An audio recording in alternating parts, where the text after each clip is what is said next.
নমস্কার। আজকে শোনাতে চলেছি আশাপূর্ণা দেবীর লেখা একটি ছোট গল্প, বিষে বিষক্ষয়। সঙ্গে থাকুন। কিসের থেকে যে কি হয় এ কথা কে কবে ভাবতে পেরেছিল? জগদীশ উকিলের মতন একজন সভ্য শিক্ষিত ভদ্র ব্যক্তি এমন ভয়ঙ্কর একটা কাজ করে বসতে পারে, অথচ সেদিন করলেনও তাই।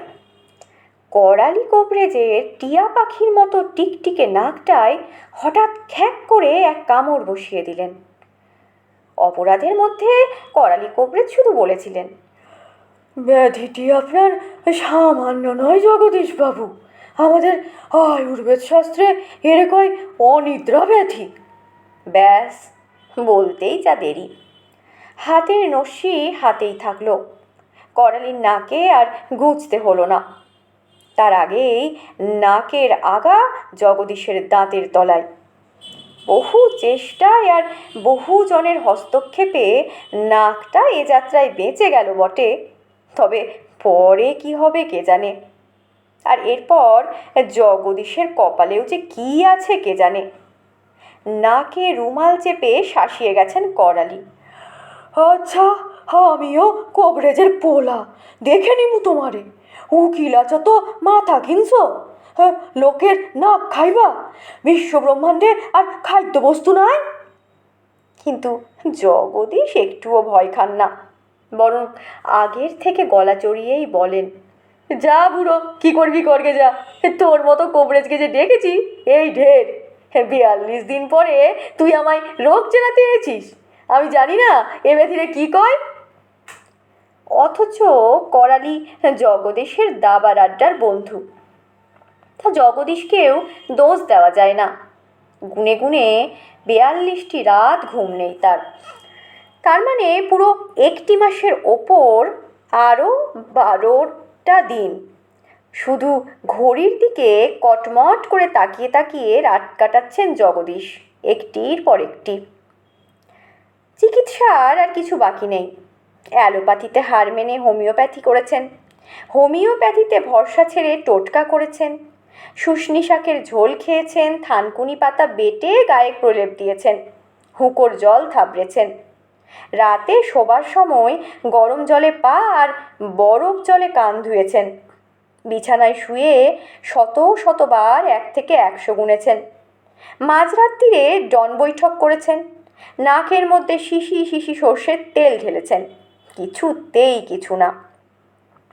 এতেও যদি মানুষ খেকি না হয়ে ওঠে তো আর কিসে হবে? কবিরাজি চিকিৎসা দু চক্ষে দেখতে পারেন না, তাও করাতে গেলেন। তার পরিণাম এই, খেকির তো বেড়েই গেল আরও। সকাল থেকে বিকেল সারা বাড়ি তছনছ করে বেড়াচ্ছেন জগদীশ। একে বকছেন, ওকে ধমকাচ্ছেন, এটা ছুঁড়ে ফেলছেন, ওটা টান মেরে দূর করে দিচ্ছেন। খেতে নাইতে ডাকলে মারতে আসছেন, সাংঘাতিক কাণ্ড কারখানা। বাড়ির সবাই তটস্থ, কথাটি কইতে সাহস নেই কারুর। তবু আড়ালে টাড়ালে কেউ কিছু বললে জগদীশ জননী নন্দরানী কেঁদে কেঁদে বলছেন, আহা, তোমরা কেউ কিছু বলো না গো ওকে, দেখছো না ছেলের কি হাল হয়েছে। যোগুর আমার নাকের ডাকে গগন ফাটে, মায়ের কোলে ছেলে চমকায়, আচমকা কানে এলে ভয় হয় যেন ধারে কাছে বাঘ গজরাচ্ছে। সেই নাক আজ মাসাধিককাল নিথর নিঃশব্দ, মায়া হয় না গো তোমাদের। কিন্তু বললে কি হবে?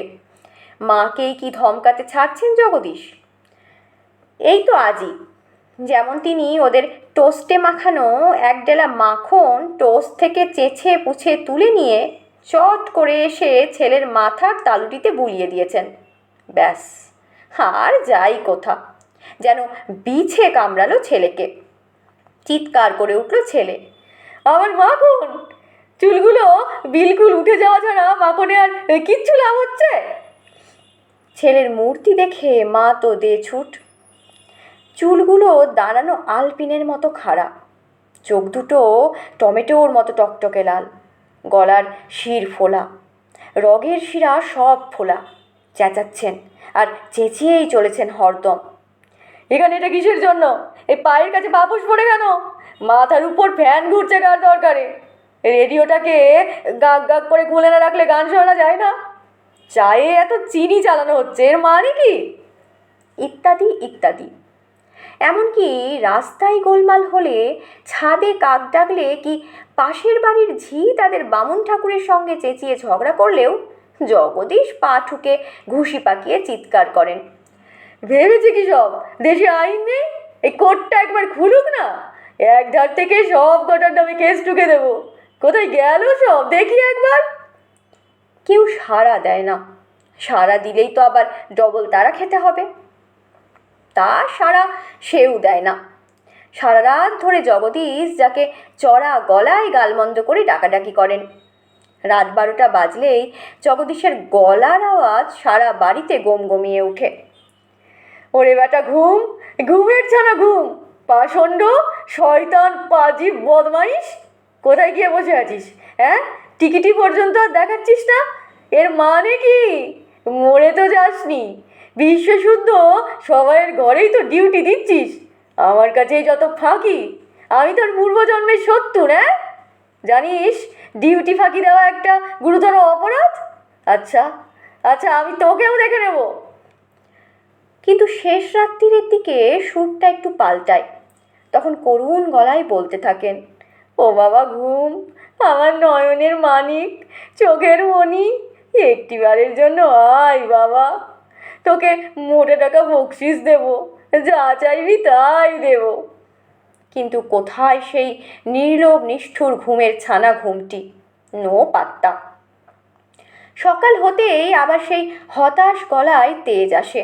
আবার তিনি বাড়ির লোককে তুলো ধোনেন, ছুরি দিয়ে কুচি কুচি করেন, ধরে ধরে ধোপার কাপড়ের মতো আছাড় মারেন। না না, বেশি ভয় পাওয়ার ব্যাপার নেই। এসবই করেন বটে, তবে হাতে পায়ে নয়, শুধু কথা দিয়ে। কিন্তু কথার ধারি কি কম? কথার জ্বালাই কি সোজা? তবু এতদিন পর্যন্ত এতটা হয়নি। এবার একেবারে সত্যিকারের কামড়। হ্যাঁ, কাল না পরশু কবে যেন ছোকরা চাকর স্বপন কুমারকে কামড়াতে গিয়েছিলেন, তবে সত্যিই কামড়াননি। এমনিতে তিনি স্বপনকে খুব নেক নজরেই দেখতেন। ওই যে ছেলেটা সব সময় ফিটফাট ছিমছাম থাকে, কথা কয় সুরেলা গলায়, আর নাম জিজ্ঞেস করলেই পুরোপুরি বলে স্বপন কুমার। এটা বেশ পছন্দই করেন জগদীশ। কিন্তু কাল না পরশু হয়ে গেল বেসামাল। দোষের মধ্যে জগদীশ যখন ওকে সিগারেট আনতে দিচ্ছিলেন, তখনও বলে ফেলেছিল, বেশি সিগারেট খাবেন না বাবু, একেই আপনার এই নিষুপ্তি অবস্থা। নিষুপ্তি? নিষুপ্তি মানে? তেড়ে এসেছিলেন জগদীশ। বল বেটা, এর মানে? প্রায় কামড়ানোর ভঙ্গিতে। প্রায় কেঁদে ফেলে স্বপন স্বীকার করেছিল মানে সে জানে না। তবে বললি যে? আগে আমাদের গ্রামে ঘুম না হলে তো ওই কথাই বলে, বলেই পিটটান দিয়ে প্রাণ বাঁচিয়েছিল স্বপন কুমার। কিন্তু করালি কোবরেজ পারলেন না তার নাক বাঁচাতে। নাকটা খেদো হয়েই গেল। যাবেই, সেই টিয়া পাখিটি কি আর থাকবে? আজ মা নন্দরানী ভয়ে কাঠ হয়ে গেলেন। আর তারপর যখন কাঠ থেকে আবার মানুষ হলেন, তাড়াতাড়ি গুরুদেবকে চলে আসবার জন্য চিঠি লিখলেন। বিপদ যখন প্রবল হয়, তখন গুরুই একমাত্র ভরসা। কিন্তু এ বিপদের কারণ কি? কেন জগদীশের এ দুরবস্থা? এ ব্যাধির মূল কোথায়? এখন তাহলে জানতে হয় মূলে জগদীশের সেই ভুনি পিসি। হ্যাঁ, ভুনি পিসি বটে। আজ থেকে ঠিক 42 দিন আগে যিনি কালীঘাটে যাওয়ার পথে মাত্র 2 ঘন্টার জন্য এসেছিলেন। কিন্তু তাতে কি, 2 ঘন্টায় কি কম? আর আসল কাজটি সমাধা করতে তো 2 মিনিটও লাগেনি।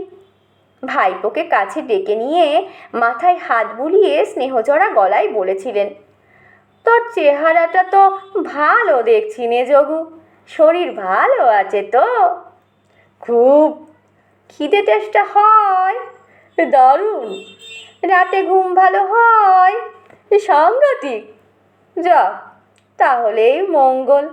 তবে একটা বিষয়ে সাবধান করে দিই বাছা, রাতে ঘুমোতে গিয়ে কখনো কালো বেড়ালের কথা ভাবিস নে। জগদীশ আকাশ থেকে পড়েছিলেন। কালো বেড়াল? এ খামোখা কালো বেড়ালের কথা ভাবতে যাবো কেন? ভুনি পিসি দার্শনিকের গলায় বলেছিলেন, কেন কথার কি কোনো মানে আছে বাবা? ভাবনার কোনো খেই পাবে তুমি? বালিশে মাথা ফেলার সঙ্গে সঙ্গেই তো তোমার মাথার মধ্যে নাগরদোলা ঘুরবে, কোথাকার কথা কোথায় চড়বে। জগতে যত আবোল তাবোল কথা আছে, যত রাজ্যের চেনা অচেনা নাচেনা নাম না জানা সব মানুষেরা এসে উঁকি মেরে যাবে, জানি না আমি। তাই বলে রাখছি, কালো বেড়ালের চিন্তাটি বড় খারাপ, ওতে দেহ নষ্ট, মন নষ্ট। বোকাশোকা ভুনি পিসিকে জগদীশ চিরকালই একটু ক্ষমা ঘেন্নার সঙ্গে ভালোবাসেন। তাই আর ওর কথায় পাত প্রতিবাদ করলেন না, শুধু মনে মনে হাসলেন। আমার যেন আর খেয়ে দেয়ে কাজ নেই, তাই বিছানায় শুয়ে কালো বেড়ালে ধ্যান করতে বসবো।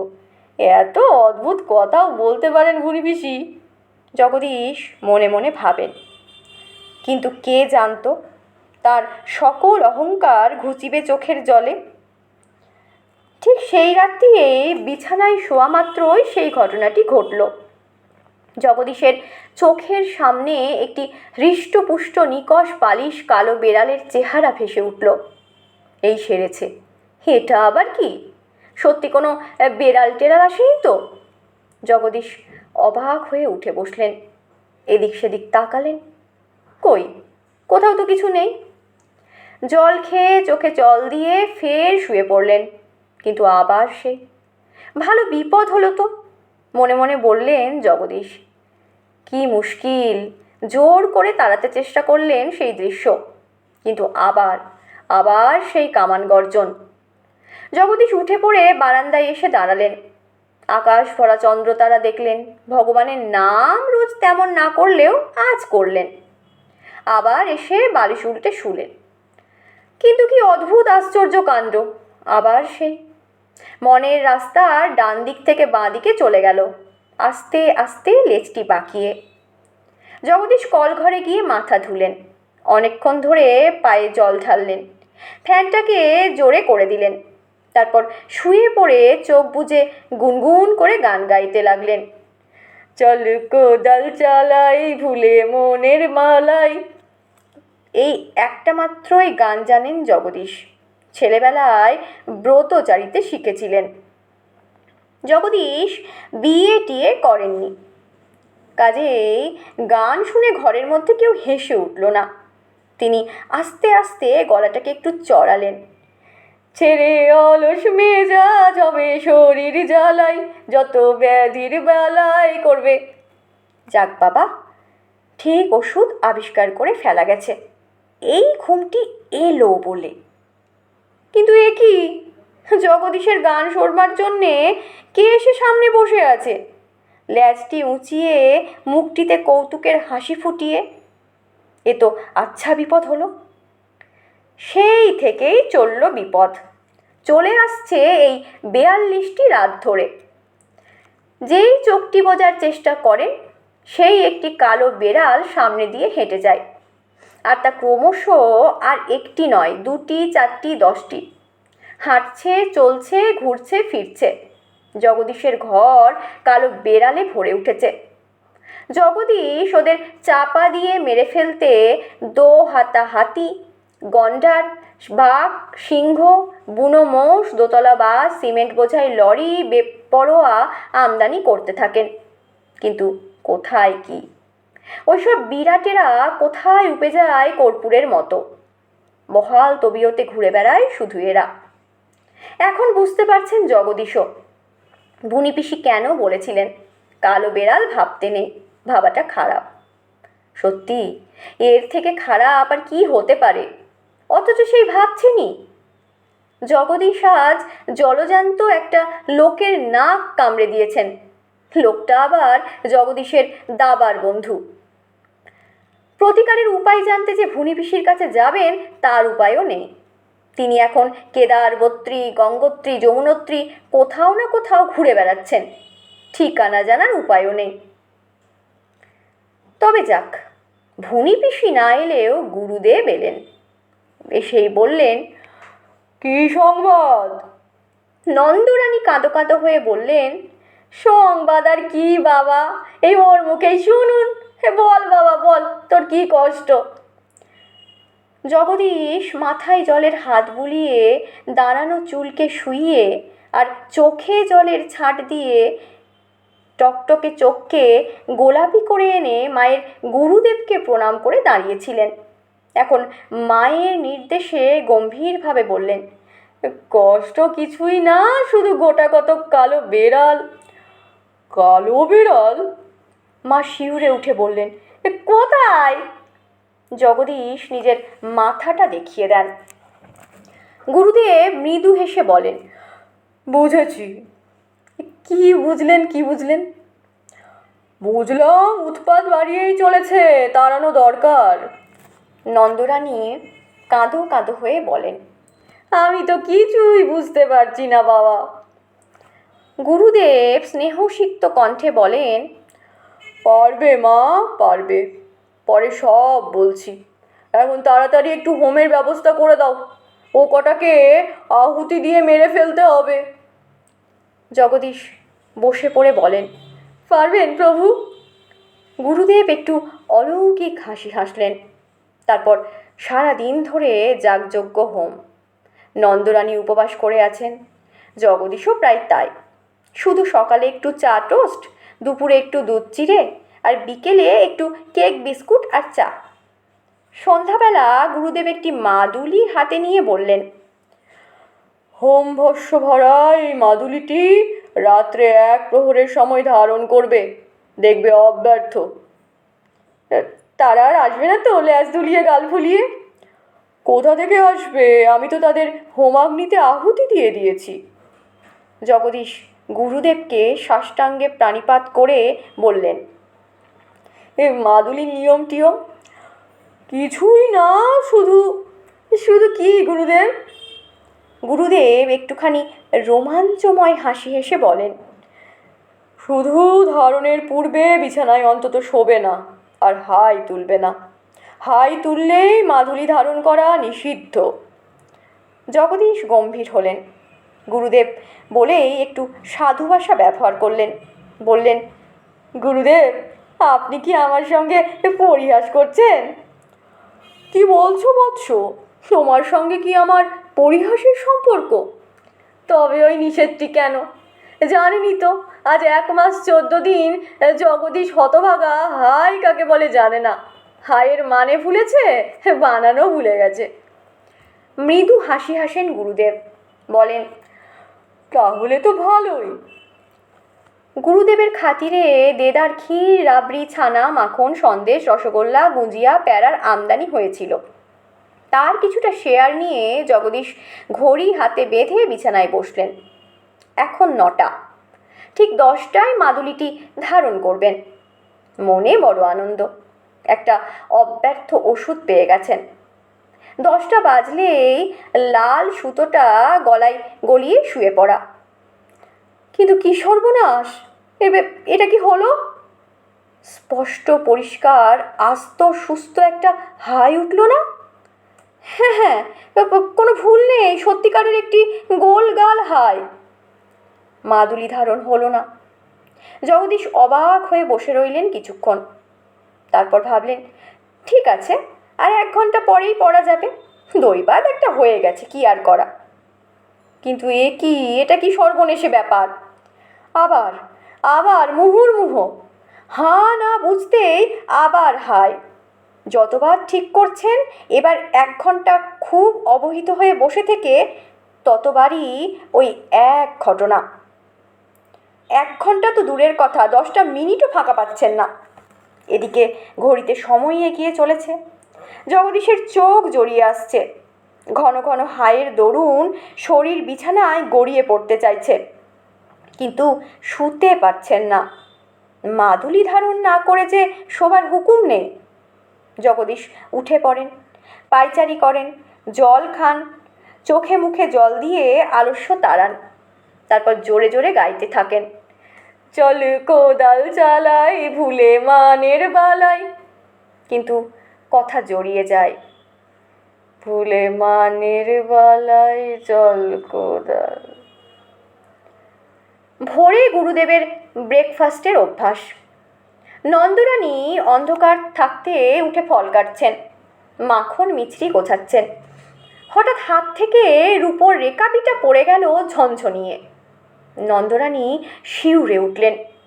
গুরুদেবও মালা জপতে জপতে থমকে গেলেন। কাঁপা কাঁপা গলায় প্রশ্ন করলেন, মা নন্দরানী, তো তোমাদের এদিকে কি বাঘটাক বেরোয় নাকি মা? নন্দরানী ততক্ষণে কিছুটা ধাতস্থ হয়েছেন। রেকাবি তুলে নিয়ে গঙ্গা জলে ধুতে দিতে বলেন, দর্জিপাড়ার গলিতে বাঘ বেরোবে কোনখান থেকে বাবা? ও অন্য শব্দ। গুরুদেবের থালায় 1 কুড়ি সন্দেশ চাপালেন নন্দরানী, মিছরির সঙ্গে হাফ কিলো মাখন। এদিকে বাড়ির সকলের অনেক দিনের অনভ্যাস, আজকেরটা ধরলে 1.5 মাস। সকলে এই অন্য শব্দের ধাক্কায় সুখসুপ্তি ভেঙে ধর্ম নিয়ে উঠে এই ঘরে এসে জড়ো হয়, আর স্বভক্তিতে একে একে গুরুদেবকে প্রণিপাত করে সোজা সাষ্টাঙ্গে। মাই স্বপন কুমারও, তবে সে একটু ঘুমকাতুরে, তাই দাওয়ার ধারে বসে চোখ রগড়াতে থাকে আর একটির পর একটি হাই তুলতে থাকে। ওদিকে শব্দ বাড়তেই থাকে, ভীম গর্জনে, বিপুল পুলকে, ধাপে ধাপে, ঝলকে ঝলকে। জগদীশের ছোট ভাই অবনীশ চাপা গলায় বলে, অনেকদিন গ্যাপ দেওয়ার দরুন টেস্টটা যেন বেড়েছে মনে হচ্ছে। ছোট ভাইয়ের বউ রেখা আরও আস্তে আস্তে বলে, আমাদের ঘুমের আবার 12টা বাজলো। তা বাজুক, কার কোথায় কিসে 12টা বাজছে তা দেখে আর কে সংসারে ঘুরছে। সে শব্দ থামল বিকেলের দিকে। গুরুদেব যখন আহারাদি করে বিশ্রামান্তে বাড়ি ফেরার তাল করছেন। জগদীশ তাড়াতাড়ি নেমে এসে লজ্জিতভাবে প্রণাম করলেন। গুরুদেব হাসি মুখে বললেন, কি তারার উৎপাত করতে এসেছিল? জগদীশ চমকে উঠে সারা রাতের ইতিহাসে চোখ বুলিয়ে নিয়ে মাথা নেড়ে বললেন, কই না তো। বেশ বেশ, বিষে বিষক্ষয়, তা মাদুলিটা ধারণ করেছ তো? জগদীশ মাথা চুলকে বললেন, কই আর করলাম, এমন একখানা কড়া নিয়ম বাতলালেন। এতক্ষণ শুনছিলেন আশাপূর্ণা দেবীর লেখা একটি ছোট গল্প, বিষে বিষক্ষয়। গল্পটির পাঠ এখানেই শেষ হলো। ধন্যবাদ।